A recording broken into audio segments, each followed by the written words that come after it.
Our students exit out in an orderly fashion, following an imam who is guiding them in the prayer. Then they enter the larger hall downstairs where the replication of the Kaaba is built. The kids line up from 1st to 8th grade, but the 8th graders are in the first line, and they line it up from boys to girls.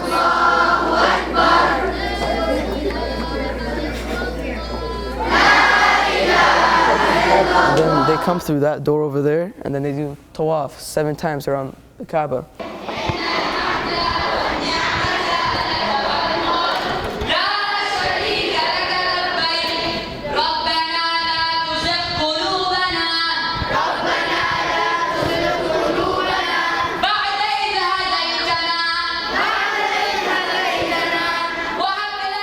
And after they turn around it 7 times, they do their prayer, which is made up of 2 rak'at or 2 prayers for God to accept their 7 times of going around the Kaaba.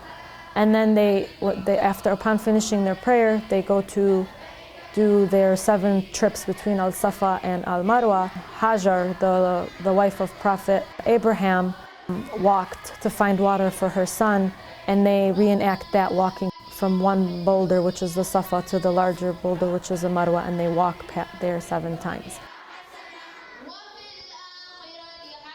This reenactment is important for us as a school because one of the pillars of Islam is Hajj, and it's an obligation that God has put on every Muslim. So just to prepare the students for the future, 1, and 2, for them to get a feeling of the Eid, which is our holiday, Eid al-Adha.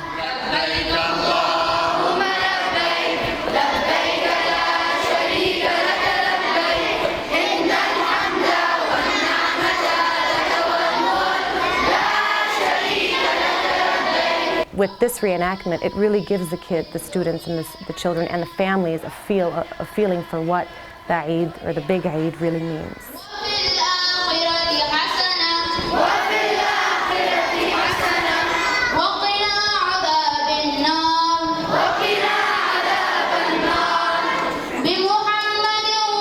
When we come to Mecca, we are saying Labbaik Allahumma Labbaik, and that's from Prophet Abraham when God told him and called the people for Hajj, and the Prophet Abraham was saying who was gonna come, and still to this day after Prophet Abraham, people are still coming in millions.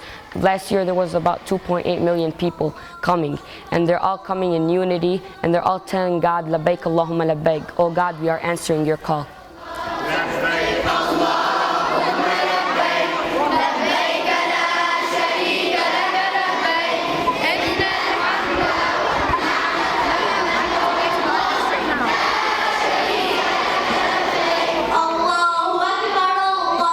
The miqat is the place that you go to before actually coming to Mecca. So you go there and then you put on the ihram. Ihram is 2 pieces for man and it's 1 full piece for a woman. For men it cannot be sewn, it cannot be of silk, and it has to be pure, tahir. That means it can't have any impurities on it. And then you come to Mecca, and that's called Umrat al-Tamattu'.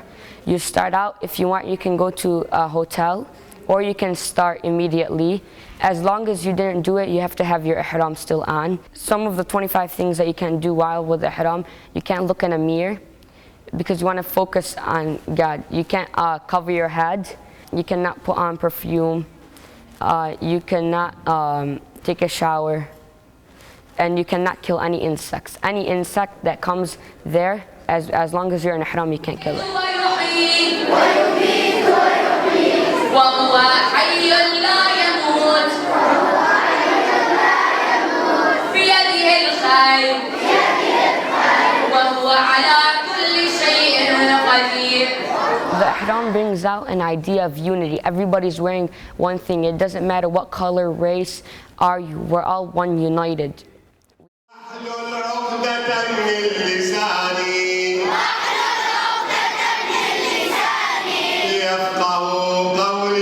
We live in a country, a westernized country, where the majority of the people aren't Muslims. So we try to, and in this country, everybody celebrates Christmas. And during the holiday season, you start hearing music and seeing lights everywhere, and people tend to be celebrating everywhere.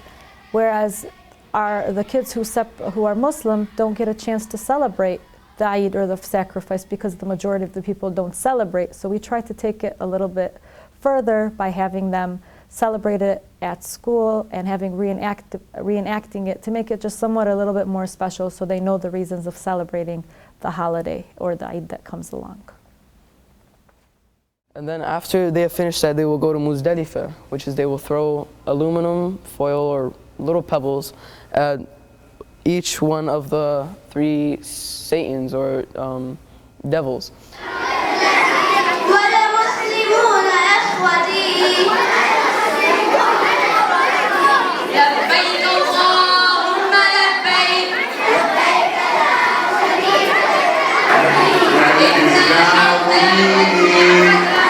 And then they exit, and upon exiting they are given bottles of water which are supposed to replicate the Zamzam water that's found at Hajj, and then holiday cheers and candy and wishes.